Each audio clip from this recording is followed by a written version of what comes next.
বাংলাদেশ সিরিয়ার পর এবারে কাউন্টডাউন শুরু হয়ে গিয়েছে ভারতের প্রধানমন্ত্রীর। কঠিন চ্যালেঞ্জের মুখোমুখি মোদী সরকার। বিশ্বের বিভিন্ন দেশের পর মোদী প্রশাসনের বিরুদ্ধে এবার খোদ ভারতীয় জনগণই উত্তেজিত হয়ে উঠেছে। ভারতের দিল্লিতে এখন একটাই স্লোগান, মোদী হটাও দেশ বাঁচাও। কৃষক থেকে ব্যবসায়ী কিংবা সাধারণ জনগণ সকলেই মুখরিত হয়ে উঠেছে মোদী সরকারের বিরুদ্ধে। কিন্তু হঠাৎ কেন ভারতীয়রা এত চটেছে মোদী সরকারের উপর? বিস্তারিত থাকছে আজকের প্রতিবেদনে। দেশকে ধ্বংসের দিকে ঠেলে দেওয়ায় এবার মোদী বিরোধী আন্দোলনে উত্তাল পুরো ভারত। শিবসেনার শীর্ষ নেতা সঞ্জয় রাউতের দাবি, ক্ষমতায় বসে থাকার যোগ্যতা হারিয়েছেন নরেন্দ্র মোদী। পাশাপাশি স্বরাষ্ট্রমন্ত্রীর পদত্যাগের দাবিও জানিয়েছেন তিনি। ভারতের পার্লামেন্টে নরেন্দ্র মোদীকে তুলুদুলু করেছে বিরোধী দলীয় নেতা। কি কারণে করেছে এই নিয়ে বিস্তারিত লিখেছে আজকে বাংলাদেশের ইনকিলাব পত্রিকায় একটি রিপোর্ট। আন্তর্জাতিক চাপ কমাতে হাসিনাকে ঢাকার হাতে তুলে দিতে পারে ভারত। গুম খুনের কয়েকশো মামলায় শেখ হাসিনার স্থান হবে কারাগারে, হতে পারে মৃত্যুদণ্ড।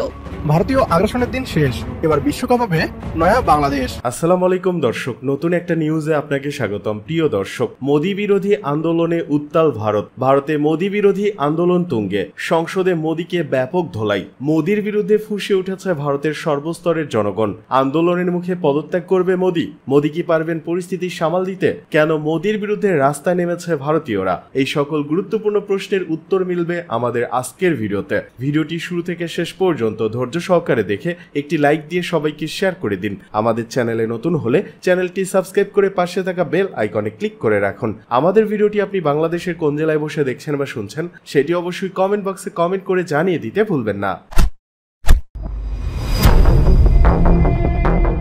বাংলাদেশ সিরিয়ার পর এবারে কাউন্টডাউন শুরু হয়ে গিয়েছে ভারতের প্রধানমন্ত্রীর। কঠিন চ্যালেঞ্জের মুখোমুখি মোদী সরকার। বিশ্বের বিভিন্ন দেশের পর মোদী প্রশাসনের বিরুদ্ধে এবার খোদ ভারতীয় জনগণই উত্তেজিত হয়ে উঠেছে। ভারতের দিল্লিতে এখন একটাই স্লোগান, মোদী হটাও দেশ বাঁচাও। কৃষক থেকে ব্যবসায়ী কিংবা সাধারণ জনগণ সকলেই মুখরিত হয়ে উঠেছে মোদী সরকারের বিরুদ্ধে। কিন্তু হঠাৎ কেন ভারতীয়রা এত চটেছে মোদী সরকারের উপর? বিস্তারিত থাকছে আজকের প্রতিবেদনে। দক্ষিণ এশিয়া সহ বিশ্বের কয়েকটি দেশের সাথে বর্তমানে ভালো সম্পর্ক যাচ্ছে না ভারতের। এমন পরিস্থিতিতে ভারতের রাজনৈতিক অস্থিরতা এবং অর্থনৈতিক সংকট তীব্র আকার ধারণ করেছে। এর পরিপ্রেক্ষিতে ভারতের বিভিন্ন রাজ্যে শুরু হয়েছে দেশ বাঁচাও আন্দোলন।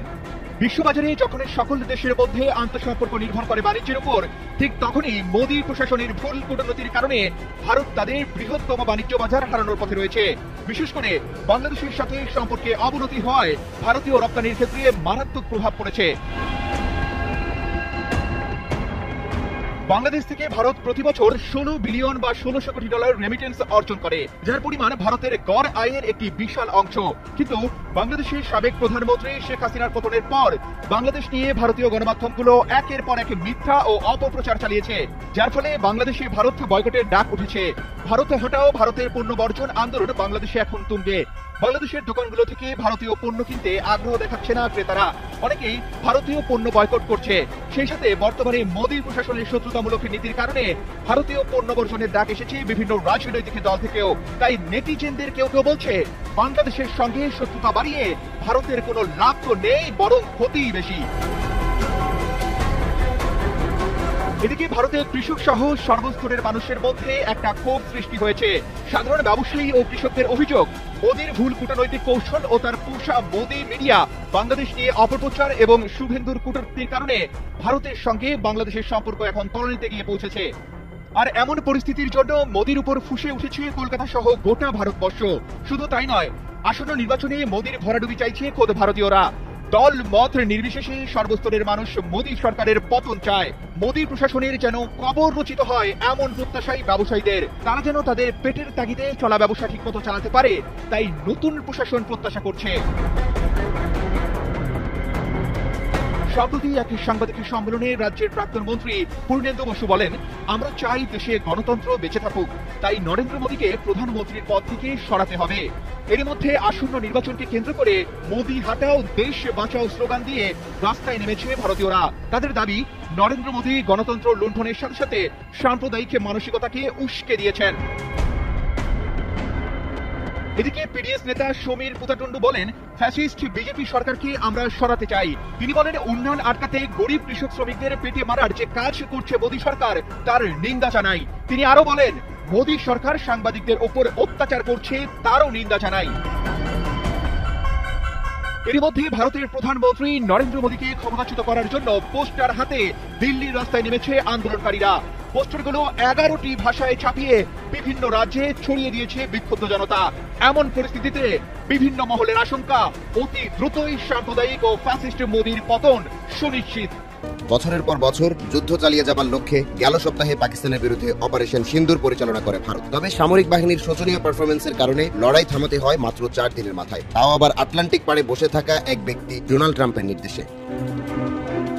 উপত্যকার দুই প্রান্তের বাসিন্দারা মার্কিন প্রেসিডেন্টের পদক্ষেপকে স্বাগত জানিয়েছেন। যুদ্ধবিরতি ঘোষণার সঙ্গে চলে মিষ্টি বিতরণ। তবে এতে ভারতের কট্টর হিন্দুদের অন্তর্জ্বালা বেড়েছে কয়েক গুণ। গেল 78 বছর ধরে কাশ্মীর ইস্যুতে তৃতীয় পক্ষকে হস্তক্ষেপ করতে দেয়নি নয়াদিল্লি, অথচ এক মুহূর্তেই এই নীতি বদলে দিলেন নরেন্দ্র মোদী।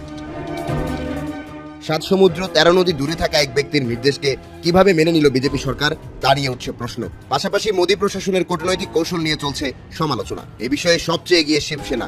জিও নিউজের প্রতিবেদন বলছে, মহারাষ্ট্রের কট্টর হিন্দুত্ববাদী দলটি ইতোমধ্যেই সর্বদলীয় কনফারেন্সের আহ্বান করেছে। শিবসেনার শীর্ষ নেতা সঞ্জয় রাউতের দাবি, ক্ষমতায় বসে থাকার যোগ্যতা হারিয়েছেন নরেন্দ্র মোদী। পাশাপাশি স্বরাষ্ট্রমন্ত্রীর পদত্যাগের দাবিও জানিয়েছেন তিনি। এদিকে পার্লামেন্টে জরুরি অধিবেশনের দাবি জানিয়েছেন বিরোধী দলের নেতা রাহুল গান্ধী। মোদীকে লেখা এক চিঠিতে গান্ধী উল্লেখ করেন, সাম্প্রতিক ঘটনার প্রেক্ষাপটে সরকারের জবাবদিহিতা নিশ্চিতের লক্ষ্যে লোকসভায় বিতর্কের প্রয়োজন। ভবিষ্যৎ চ্যালেঞ্জ মোকাবিলায় এমন পদক্ষেপ ফলপ্রসূ হবে বলে আশাবাদী তিনি। আম আদমি পার্টির মুখপাত্রের দাবি, ট্রাম্পের প্রস্তাব মেনে নেওয়ার মাধ্যমে সার্বভৌমত্ব হারিয়েছে 140 কোটি ভারতীয়। প্রিয়াঙ্কা কাক্কর জানান, দলমত নির্বিশেষে কাশ্মীর প্রশ্নে সকল ভারতীয় মোদী সরকারকে সমর্থন জানিয়েছিল। তবে যুক্তরাষ্ট্রের হস্তক্ষেপে ইস্যুটি আন্তর্জাতিকে পরিণত করেছে পাকিস্তান। বর্তমান পরিস্থিতিতে ভারতীয়রা প্রতারিত অনুভব করছে, তাই প্রধানমন্ত্রীকে জাতির সামনে সবকিছু পরিষ্কার করা দরকার। বর্ষিয়ান সাংবাদিক ও দ্য ওয়ারের প্রতিষ্ঠাকালীন সম্পাদক সিদ্ধার্থ ভারদারাজনের দাবি, সংকট নিরসনের জন্য যুক্তরাষ্ট্রের কাছে অনুরোধ করেছে মোদী সরকার, যদিও উল্টো বলা হচ্ছে যুদ্ধবিরতি চেয়েছে পাকিস্তান। কাশ্মীরকে পুনর্দখলের উদ্দেশ্যে সামরিক অভিযান শুরু করা হলেও পুরো উপত্যকায় এখন হাতছাড়া হবার পথে। সিদ্ধার্থের দাবি, এই ইস্যুতে তৃতীয় পক্ষের হস্তক্ষেপে লাভ হয়েছে পাকিস্তানেরই, কারণ এখন কাশ্মীরে গণভোট আয়োজনের দাবি তুলতে পারবে শেহবাজ শরীফ প্রশাসন, আর এতে সমর্থন দিতে পারে ট্রাম্প সরকার। প্রতিশ্রুত সামরিক সমাধানের পদক্ষেপ গ্রহণ করে আবার পিছিয়ে আসাকে বিশ্বাসভঙ্গের শামিল হিসেবে মনে করছেন ভারতীয়রা, এমনটাই ধারণা তার। ভারতের পার্লামেন্টে নরেন্দ্র মোদীকে তুলুদুলু করেছে বিরোধী দলীয় নেতারা। কি কারণে করেছে এই নিয়ে বিস্তারিত লিখেছে আজকে বাংলাদেশের ইনকিলাব পত্রিকায় একটি রিপোর্ট। আমি আপনাদের সামনে সেই রিপোর্টটা তুলে ধরছি। দুই দেশের সঙ্গে দুটি যুদ্ধে হিন্দুত্ববাদী ভারতের ডবল পরাজয় ঘটে গেল। নরেন্দ্র মোদী দম্ভ চূর্ণ বিচূর্ণ হয়ে গেছে। লোকসভায় বিরোধী দলের সদস্যরা মোদী, অমিত শাহ, জয়শঙ্কর, অজিত দোভালের তুলুদুলু করেছে। চাঞ্চল্য নীতি, চাণক্য নীতি, ভারতের প্রতিবেশী ষড়যন্ত্র যুদ্ধে বাংলাদেশ এবং আকাশ যুদ্ধে পাকিস্তানের কাছে পরাজিত হয়েছে। দেশ দুটোতে শেয়ালের মতো বিশ্ব মুরব্বী যুক্তরাষ্ট্রের ডোনাল্ড ট্রাম্পকে ধরে তার মধ্যস্থতায় পাকিস্তানের সঙ্গে যুদ্ধবিরতি ঘটনা ঘটিয়ে মুখ রক্ষা করেছে নরেন্দ্র মোদী। তবে যে ক্ষতি হওয়ার তা 3 দিনের যুদ্ধেই হয়ে গেছে। ভারতের পরাজয় ঘটেছে। আগামী নির্বাচনে বিজেপির হিন্দু প্রাইড পুনরুদ্ধার সুইচ যুদ্ধে ব্যাকফায়ার করেছে। আবার হাসিনাকে বাংলাদেশে ফেরানোর সব ধরনের চেষ্টা ব্যর্থ হওয়ার পর এখন ভারতে বিক্ষুব্ধ জনগণের দৃষ্টি অন্যদিকে ফিরিয়ে মুখ রক্ষায় অপচেষ্টায় ভারতে বাংলাভাষীদেরকে বাংলাদেশে পুশব্যাকের নাটক করছে। 22 এপ্রিল কাশ্মীরের পেহেলগামে পর্যটকের উপর সন্ত্রাসী হামলায় 26 জন পর্যটক নিহত হয়। ওই হত্যাকাণ্ডের পর পাকিস্তানকে দায়ী করে ভারত যুদ্ধের দাবামা বাঁচিয়ে দেয়। পাকিস্তানের ঘটনা অস্বীকার করে আন্তর্জাতিক তদন্তের দাবি করলে মোদী কান দেননি। এতে করে বেঁধে যায় 2 পরাশক্তি দেশের মধ্যে সামরিক যুদ্ধ। দ্বিতীয়, গত বছরের 5 অগাস্ট ছাত্র জনতার অভ্যুত্থানে ক্ষমতাচ্যুত শেখ হাসিনা ভারতে পালিয়ে গেছেন।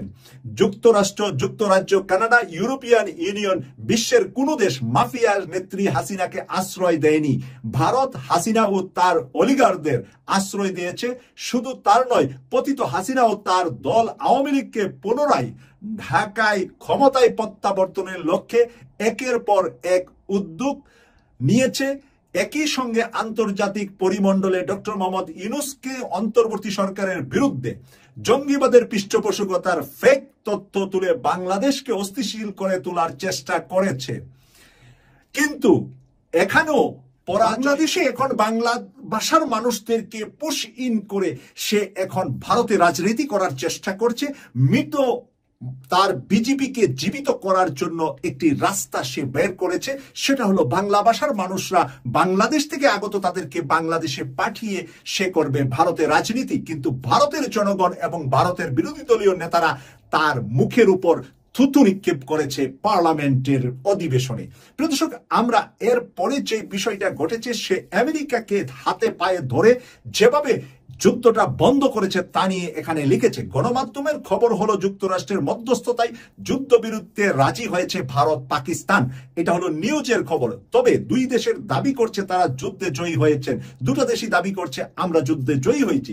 দুই দেশের গণমাধ্যম থেকে শুরু করে মন্ত্রী, রাজনৈতিক দল ও সাধারণ জনগণ নিজেদের জয়ী দাবি করেছে। অবশ্য ভারতের বিজেপি সমর্থকরা বিজয়ী দাবি করলেও সাধারণ মানুষ মোদীকে যুদ্ধের জন্য দোষারোপ করছেন।